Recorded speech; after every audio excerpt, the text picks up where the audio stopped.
ಬಾಲಕೃಷ್ಣ ಅವರು ದೂರವಾಣಿ ಸಂಪರ್ಕದಲ್ಲಿ ಜಾಯ್ನ್ ಆಗಿದ್ದಾರೆ ಸರ್. ಎಚ್ ಸಿ ಬಾಲಕೃಷ್ಣ ಅವರು ಪ್ಲೀಸ್. ಬಾಲಕೃಷ್ಣ ಸರ್ ನಮಸ್ತೆ.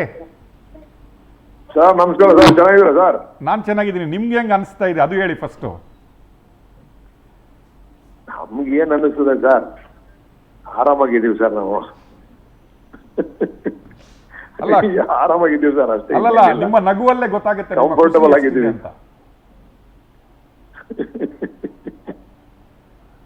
ನಾನು ಚೆಲುವರೆ ಸ್ವಾಮಿ ಅವ್ರಿಗೆ ಅದೇ ಕ್ವಶನ್ ಕೇಳಿದೆ. ನನ್ನೊಟ್ಟಿಗೆ 4 ಗಲೀಜುಗಳಿತ್ತು, ಗಲೀಜುಗಳು ಹೊರಟೋಗಿದ್ದೀವಿ ಅಂತ ಹೇಳಿದ ಕುಮಾರಸ್ವಾಮಿ ಅವರು ಇವತ್ತು ಸೋಲ್ಬೇಕಾಗಿದ್ರೆ ಯಾವ ಗಲೀಜು ಕಾರಣ ಅಂತ ನೀವೇನು ಹೇಳ್ತೀರಿ? ಆ ಗಲೀಜಲ್ಲಿ ನಿಮ್ದು ಹೆಸರು ಇತ್ತು ಒಂದು. ಅವರ ಮಾತಿನ ಗಲೀಜೆ ಕಾರಣ ಅವರ ಸೋಲ್ಗೆ.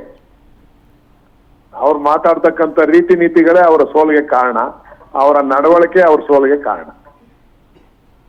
ಏನನ್ಸುತ್ತೆ, Y JDS is outright rejected ಇನ್ ರಾಮನಗರ? ಏನು ಮೇನ್ ಕಾರಣ ಏನಿರ್ಬೋದು outright rejection of JDS? Sir, ಜನ ತುಂಬಾ ಪ್ರೀತಿಸ್ತಾರೆ ಯಾವಾಗ ಅಂದ್ರೆ ಅವ್ರು ಸಮಾಜಮುಖಿಯಾಗಿ ಕಾರ್ಯನಿರ್ವಹಣೆ ಮಾಡಬೇಕಾದ್ರೆ. ಅವರು ಕುಟುಂಬದ ಪರವಾಗಿ ಕಾರ್ಯನಿರ್ವಹಣೆ ಮಾಡಕ್ ಹೋದಾಗ ಹಿನ್ನಡೆ ಆಗ್ತಕ್ಕಂಥದ್ದು ಖಂಡಿತ. ಅವರು ಯಾರು ಯೋಗೀಶ್ವರ್ ಅವ್ರನ್ನ ಉಪಯೋಗಿಸ್ಕೊಂಡು ಅವರ ಭಾವನ್ನ ಗೆಲ್ಸಿದ್ರು ಅಂತ ಯೋಗೀಶ್ವರ್ಗೆ ಟಿಕೆಟ್ ಕೊಟ್ಟು ಅವ್ರ ಗೌರವ ಉಳಿಸ್ಕೋಬಹುದಾಗಿತ್ತು. ಅದ್ಬಿಟ್ಟು ತಾನು ಗೆಲ್ತಕ್ಕಂಥ ಸಂದರ್ಭದಲ್ಲಿ ನನ್ನ ಮಗನ ಪ್ರತಿಷ್ಠಾಪನೆ ಮಾಡ್ಬೇಕು ಅಂತ ಹೋಗಿ ಪಾಪ ಆ ಯುವಕನ ಭವಿಷ್ಯವನ್ನ ಕುಮಾರಸ್ವಾಮಿ ಅವರು ಅವ್ರ ಕೈಯಾರೆ ಹಾಳು ಮಾಡಿದ್ರು.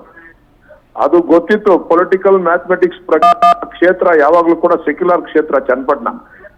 ಕಳೆದ ಬಾರಿ ಕುಮಾರಸ್ವಾಮಿ ಅವ್ರು ಗೆದ್ದಿದ್ದು ಕೂಡ ಸೆಕ್ಯುಲರ್ ಆಟಿಟ್ಯೂಡ್ ಮೇಲೆ ಗೆದ್ದಂತ ಕ್ಷೇತ್ರ ಅದು. ಚನ್ನಪಟ್ಟಣದಲ್ಲಿ ಅವನು ಯೋಗೀಶ್ ಅವರು ಬಿಜೆಪಿಲಿ ಇರೋರ್ಗೂ ಕೂಡ ಆ ಕ್ಷೇತ್ರದಲ್ಲಿ ಗೆಲ್ಲಿಕ್ ಸಾಧ್ಯ ಆಗ್ಲಿಲ್ಲ, ಒಂದು ಬಾರಿ ಚುನಾವಣೆಯಲ್ಲಿ ಬಿಟ್ರೆ.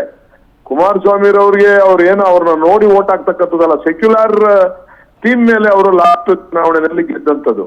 ಆ ಮಿನಿಮಮ್ ಕಾಮನ್ ಸೆನ್ಸ್, ಅದನ್ನ ಆಲೋಚನೆ ಮಾಡ್ತಕ್ಕಂಥ ಶಕ್ತಿ, ನನ್ನ ಮಗನ್ನ ಅಲ್ಲಿ ನಿಲ್ಲಿಸ್ಬೋದಾ ಅಂತ ಹೇಳಿ ಆಲೋಚನೆ ಮಾಡ್ತಕ್ಕಂಥ ಶಕ್ತಿ ಕುಮಾರಸ್ವಾಮಿ ಅಂತ ಪ್ರಬುದ್ಧ ರಾಜಕಾರಣಿಗಳಿಗೆ ಇಲ್ಲ ಅಂದ್ರೆ ಬಹುಶಃ ತೀರ್ಪುಗಳು ಯಾವ ರೀತಿ ಬರ್ತದೆ ಅನ್ನೋದಕ್ಕೆ ಈ ಚುನಾವಣೆ ಉತ್ತರ ಕೊಟ್ಟಿದೆ. Yes sir, thank you very much.